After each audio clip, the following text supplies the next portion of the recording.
Everyone, welcome back to my channel secondary level mathematics. This is Shubham और आज हम लोग क्लास 9 आईसीएसई के एक सैम्पल पेपर को डील करेंगे जिसे मैंने खुद तैयार किया है कंसेप्चुअल क्वेश्चंस के लिए, जिससे बच्चों लोगों को क्वेश्चंस बनाने में और समझने में आसानी होगी। तो चलिए देखते हैं। अभी जो है इस वीडियो में मैं क्वेश्चन नंबर 1 to 5 को डील करूँगा। तो क्वेश्चन नंबर 1 जो है वो बोल रहा है कि a point P is equidistance from the points A and B।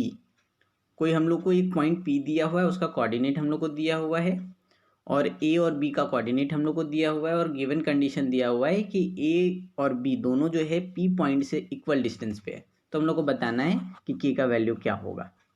Second जो क्वेश्चन है वो हम लोग को पूछा गया है कि कौन सा, इसमें बहुत सारे नंबर हम लोग को दिए हुए और उन सभी नंबर्स में हम लोग को बताना है कि कौन सा रैशनल है, कौन सा इरेशनल है। थर्ड नंबर जो क्वेश्चन है वो हम लोग को एक वैल्यू दिया हुआ है और उसको बोला गया है कि रैशनल सिंप्लीफाई किया जाए। फोर्थ नंबर जो क्वेश्चन है उसमें बोला गया है कि ग्राफिकली सॉल्व करना है हम लोग को सिस्टम ऑफ लीनियर इक्वेशंस को। एक सिस्टम ऑफ लीनियर इक्वेशन हम लोग को दिया हुआ है जिसमें दो इक्वेशंस है, उसको हम लोग को सॉल्व करना है ग्राफिकली।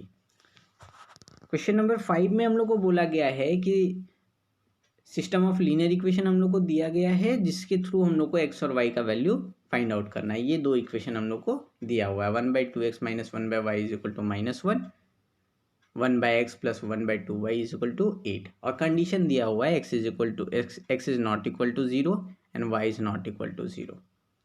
तो यहाँ पे मेथड दिया है सब्सटीट्यूशन। अभी फिलहाल मैं इसे एलिमिनेशन से बताऊंगा और नेक्स्ट वीडियो में मैं इसे सब्सटीट्यूशन से बता दूंगा। तो आते हैं हम लोग क्वेश्चन नंबर 1 पे। क्वेश्चन नंबर 1 हम लोग को क्या बोल रहा है कि कोई एक पॉइंट P हम लोग को दिया हुआ है जिसका कोऑर्डिनेट है k-1 एंड 2 और दो पॉइंट हम लोग को दिया हुआ है A और B जिसका कोऑर्डिनेट, A का कोऑर्डिनेट है हमारा 3 और K और B का कोऑर्डिनेट है K और 5 और ये कंडीशन दिया हुआ है कि A और B जो पॉइंट है हमारा वो पॉइंट P से इक्वल डिस्टेंस पे है। तो हम लोग को बताना है कि K का वैल्यू क्या होगा। तो हम लोग जानते हैं कि अगर इक्वल डिस्टेंस पे कोई भी दो चीज़ है तो इसको हम लोग इस तरीके से रिलेट कर सकते हैं कि AP is equal to BP है और अगर हम लोग स्क्वायर कर दे तो ये बोलेंगे AP square is equal to BP square है। और डिस्टेंस फार्मूला से हम लोग ये जानते हैं कि distance between two points is equal to √x2 minus x1 का whole square plus y2 minus y1 का होल स्क्वायर होता है। तो इस तरीके से हम लोग बोल सकते हैं कि AP का जो होल स्क्वायर होगा वो x2 माइनस x1 का whole square plus y2 minus y1 का होल स्क्वायर हो जाएगा।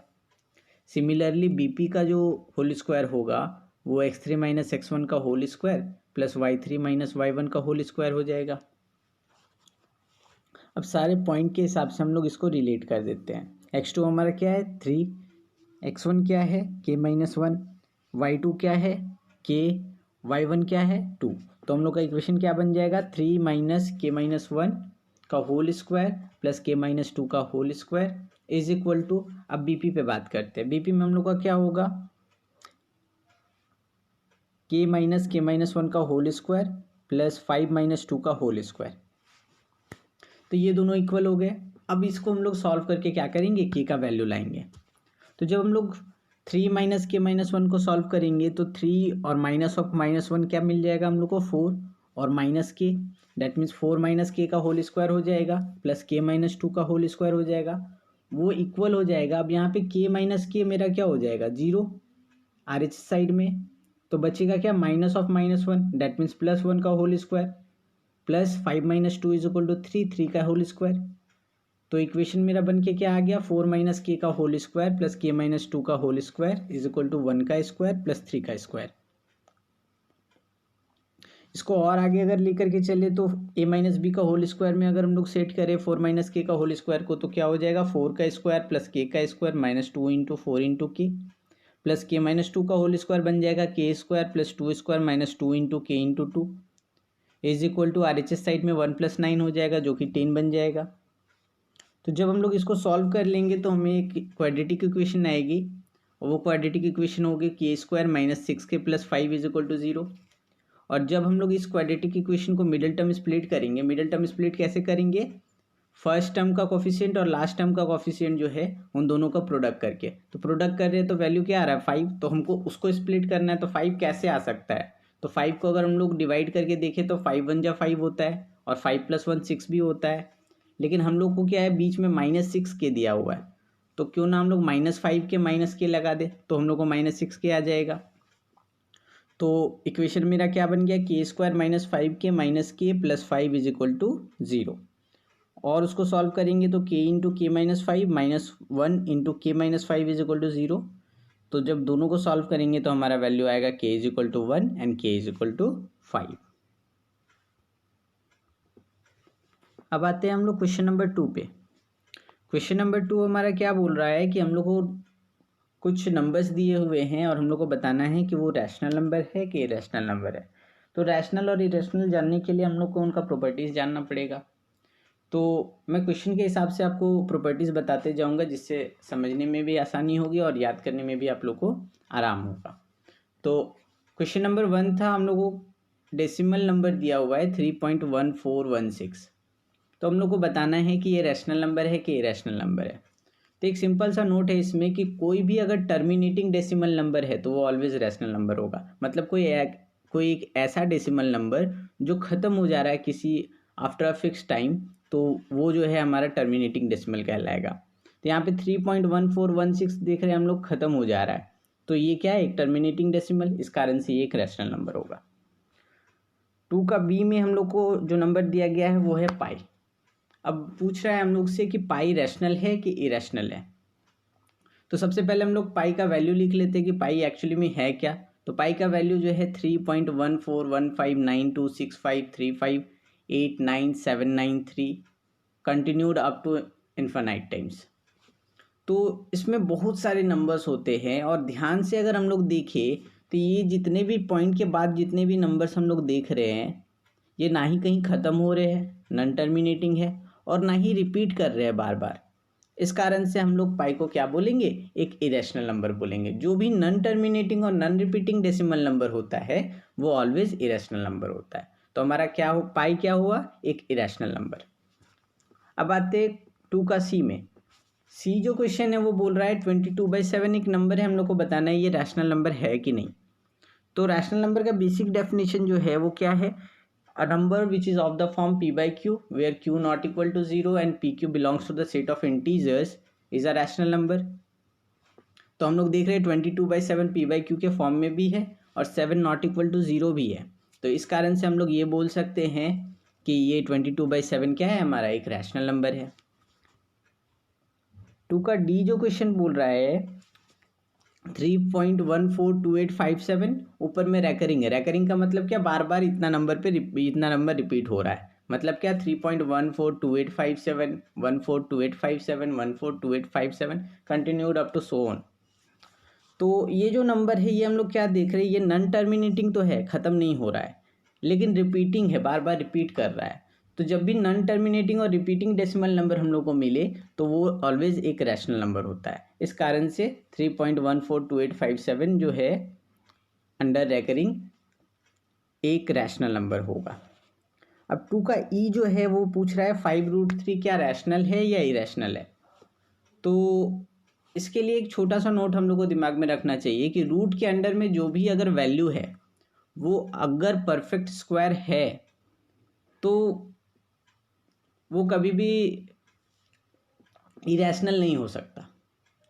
जैसे √4 है तो √4 क्या हो जाएगा 2, तो 2 हमारा क्या मिलेगा, एक रैशनल नंबर। इस कारण से हम लोग क्या बोलना चाह रहे हैं कि अगर रूट के अंदर में कोई भी एक ऐसा पॉजिटिव इंटीजर है जो परफेक्ट स्क्वायर नहीं है तो वो ऑलवेज क्या होगा, इरेशनल होगा। यहाँ पे √3 है तो 3 हमारा क्या, एक परफेक्ट स्क्वायर नहीं है, इस कारण से √3 हमारा क्या होगा, एक इरेशनल नंबर होगा। और √3 को किसी भी एक नंबर से मल्टीप्लाई कर दे या कांस्टेंट से मल्टीप्लाई कर दे तो वो भी इरेशनल होगा। अब आते हैं हम लोग 2 का क्वेश्चन नंबर एफ पे। 2 का एफ क्या बोल रहा है, √3 क्या ये रैशनल है या इरेशनल है। तो जिस तरीके से हम लोग बोले कि स्क्वायर रूट के अंदर में एक परफेक्ट स्क्वायर जब तक ना हो तब तक वो रैशनल नहीं होता है, उसी तरीके से क्यूब रूट के अंदर में जब तक एक परफेक्ट क्यूब ना हो तब तक वो रैशनल नहीं होता है। इसी कारण से हम लोग ये बोल सकते हैं कि क्यूब रूट ऑफ 3 जो है हमारा एक इरेशनल नंबर है। अब क्वेश्चन नंबर 3 जो है यहाँ पे, क्वेश्चन नंबर 3 बहुत अच्छा क्वेश्चन है। इसको हम लोग दो मेथड से सॉल्व कर सकते हैं। पहला मेथड जो ज़्यादातर स्टूडेंट लोग यूज़ करते हैं वो है रैशनलाइजेशन, और दूसरा मेथड है फैक्टर्स निकाल करके फैक्टर्स को डिवाइड कर देना।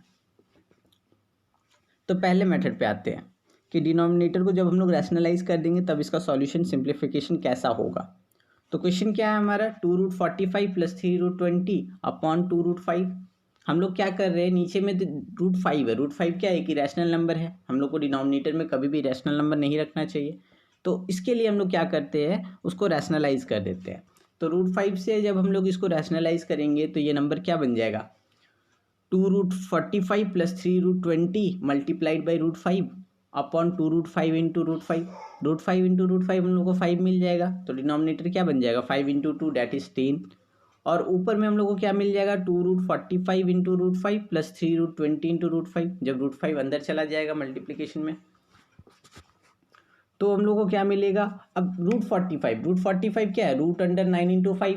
और हम लोग जानते हैं कि रूट के अंदर में जो भी वैल्यूज़ होते हैं वो मल्टीप्लाई कर सकते हैं हम लोग अलग अलग करके।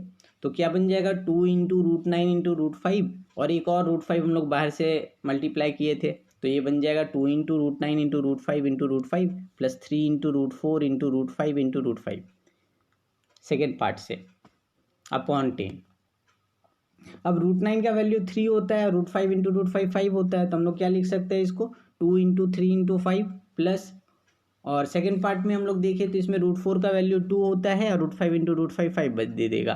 तो ये बन जाएगा 3 इंटू 2 इंटू 5। अब हम लोग क्या देख रहे हैं, 2 इंटू 5 फर्स्ट टर्म में भी है और दूसरे टर्म में भी है। तो क्यों ना हम लोग 10 कॉमन ले लें।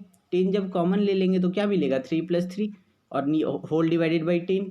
10 और 10 कैंसिल हो जाएगा तो वैल्यू मिलेगा हम लोग को 6। मतलब इसको सिंप्लीफाई जब करेंगे हम लोग रैशनलाइजेशन से तो हम लोग को वैल्यू मिलेगा 6। अब आते हैं मेथड 2 पे।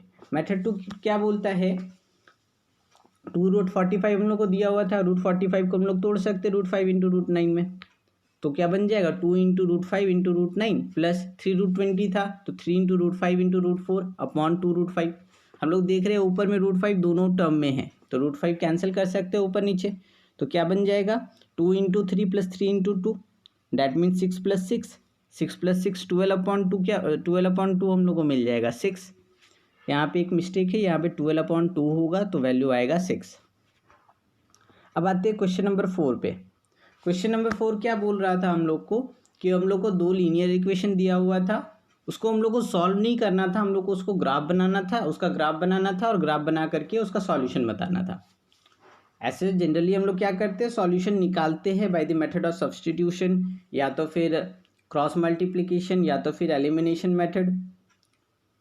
लेकिन क्वेश्चन यहाँ पे ऐसा कुछ नहीं बोल रहा है। क्वेश्चन सिर्फ बोल रहा है ग्राफ बनाने के लिए और उसको सॉल्व करने के लिए। तो ग्राफ बना करके सॉल्व करे तो जनरली भी सॉल्व कर सकता है कोई इंसान, या तो फिर डायरेक्टली सॉल्यूशन देख करके भी बता सकता है कि ग्राफ में किस पॉइंट में सॉल्यूशन हम लोग को मिल रहा है। तो चलिए देखते हैं इस क्वेश्चन को। तो कोई भी एक इक्वेशन दिया हुआ है y = mx + c के टाइप का, तो वो ऑलवेज एक स्ट्रेट लाइन बनाता है। पहला बात तो हम लोग को ये दिमाग में रखना है, मतलब हम लोग को क्या बनाना है, स्ट्रेट लाइन बनाना है। उसके बाद फिर क्या दिया हुआ है, इक्वेशन हम लोग को दिया हुआ है, पहला जो इक्वेशन है वो x + 2y = 3 दिया हुआ है। अब x + 2y = 3 दिया हुआ है और हमको कोई एक लाइन बनाना है। कोई एक लाइन बनाने के लिए हम लोग को कम से कम कितना पॉइंट का रिक्वायरमेंट हो सकता है, पहले ये सोचते हैं। तो अगर हम लोग को मिनिमम 2 पॉइंट अगर हम लोग को मिल जाता है तो कोई भी लाइन को क्रिएट किया जा सकता है। तो हम लोग क्या कर रहे हैं, कोशिश कर रहे हैं कि कोई 2 पॉइंट अच्छा सा जिससे हम लोग लाइन को आराम से बना सके वो ढूंढने। तो जब हम लोग x को 0 रखे फर्स्ट इक्वेशन में तो वैल्यू क्या आया, 0 + 2y = 3। तो हम लोग को y का वैल्यू मिला 1.5।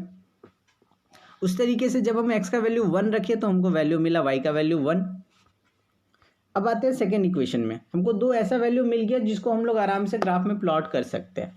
सेकेंड इक्वेशन जो था हमारा वो था 4x + 3y = 2। अब ये जो दूसरा इक्वेशन है ये थोड़ा सा टिपिकल है। टिपिकल क्यों, जब x = 0 डाल रहे हैं तो वैल्यू आ रहा है 0.66। अब उसको ग्राफ में प्लॉट कर पाना आसान है लेकिन थोड़ा सा टिपिकल लगता है, बच्चे लोग देख करके डर जाता है। तो इस कारण से हम लोग क्या कर रहे हैं, ये वैल्यू ना लेकर के हम एक वैल्यू ले रहे हैं x is equal to half और एक वैल्यू ले लेते हैं एक्स इज इक्वल टू 2। तो जब हम लोग x is equal to half लेंगे तो क्या मिलेगा हम लोग को 4 into half plus 3y is equal to 2, that means 2 plus 3y is equal to 2। तो हम लोग को मिलेगा 3y इज इक्वल टू 0, मतलब x is equal to half में हम लोग को मिलेगा y is equal to 0। Similarly जब हम लोग x इज इक्वल टू 2 लेंगे तो हम लोग को क्या मिलेगा 8 plus 3y is equal to 2, that means 3y is equal to -6, y is equal to -2। तो जब हम लोग x का वैल्यू 2 लिए तो हम लोग को y का वैल्यू क्या आया -2। तो हम लोग इन दो पॉइंट से जो है अपना ग्राफ प्लॉट करने का कोशिश करेंगे, क्योंकि आगे वाला 2 पॉइंट देख करके स्टूडेंट खुद डर जाता है कि अरे पॉइंट्स में आ रहा है, क्या लिखेंगे क्या डालेंगे, तो ये सोच करके बच्चा लोग डर जाता है। तो अभी एक मैं रफ डायग्राम आपको दिखा दे रहा हूँ ग्राफ का, आप लोग खुद से ट्राई कीजिएगा, ये ऐसा बन जाएगा। तो कुछ ऐसा आपका ग्राफ बनेगा। पहला क्या था, x इज इक्वल टू 0 में y का वैल्यू 1.5, तो x इज इक्वल टू 0 में y का value 1.5 x plus 2y is equal to 3 का पॉइंट ग्राफ में दिख रहा है। 1.5 देखिए y का 1.5 वाला एक पॉइंट दिख रहा है जिसमें x 0 भी है। उसी तरीके से उसी में सेकेंड जो पॉइंट था फर्स्ट इक्वेशन का, x इज इक्वल टू 1 में y इज इक्वल टू 1, देखिए x इज इक्वल टू 1 में y इज इक्वल टू 1 का एक पॉइंट मैंने डाला है 1 1 का, तो 1 1 पॉइंट और एक 0 1 पॉइंट 0 1.5, ये 2 पॉइंट से मैंने एक स्ट्रेट लाइन खींचा है। उसी तरीके से एक -2 से और एक हाफ एंड 0 से एक स्ट्रेट लाइन खींचा है 4x plus 3y is equal to 2 का। जब हम लोग ये ग्राफ प्लॉट कर लेंगे तो जो इंटरसेक्शन पॉइंट है वो हम लोग को मिलेगा 2n - 1, तो वही मेरा सॉल्यूशन हो जाएगा। मतलब सॉल्यूशन मेरा क्या हो गया, x is equal to 2 and y is equal to -1। मतलब हम लोग को यहाँ पे सॉल्व करने का ज़रूरत नहीं है। आप लोग जनरली अगर जिसको ध्यान में नहीं है कि कैसे सॉल्यूशन निकाला जाता है या फिर ये सॉल्यूशन के बारे में पता नहीं है कि यही सॉल्यूशन होता है, तो वो सिंपली क्या करेगा, उसको सॉल्व करेगा। सॉल्व करने के बाद दोनों इक्वेशन को एक एलिमिनेशन मेथड से या सब्स्टिट्यूशन मेथड से सॉल्व करके वैल्यूज ले आएंगे। अब आते हैं क्वेश्चन नंबर 5 में। क्वेश्चन नंबर 5 में हम लोग को क्या दिया हुआ है, 2 लीनियर इक्वेशन दिया हुआ है, थोड़ा सा टिपिकल करके दिया हुआ है।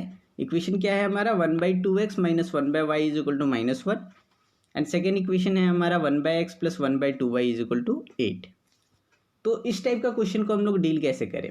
अब यहाँ पे क्वेश्चन में एक चीज़ यहाँ पे दिया हुआ है x y not equal to 0 0, that means x भी 0 नहीं होना चाहिए, वाई भी 0 नहीं होना चाहिए। अब पहले देख लेते हैं ऐसा क्यों।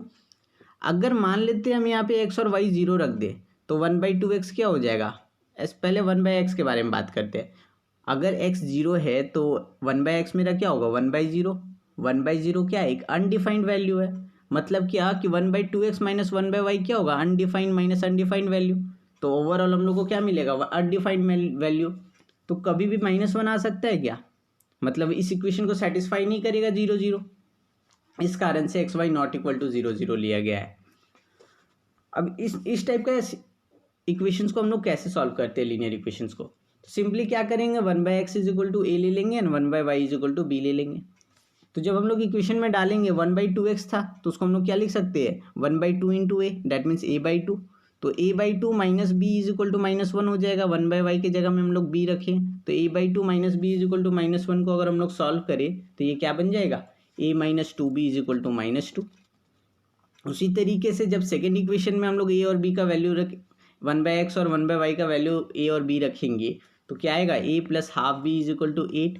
उसको सॉल्व करेंगे तो 2a प्लस b एलसीएम लेने के बाद और 8 इंटू 2 16 बन जाएगा। तो हम लोग को 2 इक्वेशन मिला, a minus 2b is equal to -2 and 2a plus b is equal to 16। अब अगर इसको सॉल्व करें हम लोग एलिमिनेशन मेथड से तो हम लोग को क्या ऊपर में -2 भी है और नीचे में प्लस भी है। तो अगर किसी तरीके से हम लोग +2 भी बना दें नीचे में तो ये दोनों कट जाएंगे। तो हम क्या कर रहे हैं सेकेंड इक्वेशन को 2 से मल्टीप्लाई कर दे रहे हैं। तो इक्वेशन मेरा क्या बन जाएगा, पहला equation a minus 2b is equal to -2 as it is रहेगा और सेकेंड इक्वेशन जो है वो बन जाएगा 4a plus 2b is equal to 32। सारा टर्म 2 से मल्टीप्लाई हो गया तो हमको क्या मिलेगा 2b कैंसिल आउट हो गया, 4a प्लस a 5a बन जाएगा, 32 माइनस 2 इज इक्वल टू 30 हो जाएगा। डैट मीन्स हम लोग को मिला 5a इज इक्वल टू 30, जिससे हम लोग को a का वैल्यू मिला 6। अब a हमारा क्या था, a 1/x था, डैट मीन्स x हमारा क्या हो गया 1/6। अब जब ए का वैल्यू हम लोग 6 पुट करेंगे कोई भी इक्वेशन में, a-2b=-2 या फिर 2a+b=16 में, किसी में भी अगर जब हम लोग पुट करेंगे तो वैल्यू y का वैल्यू 1/2 आएगा। वीडियो अगर अच्छी लगी हो तो चैनल को सब्सक्राइब कर दे, वीडियो को लाइक एंड शेयर जरूर करें। Thank you.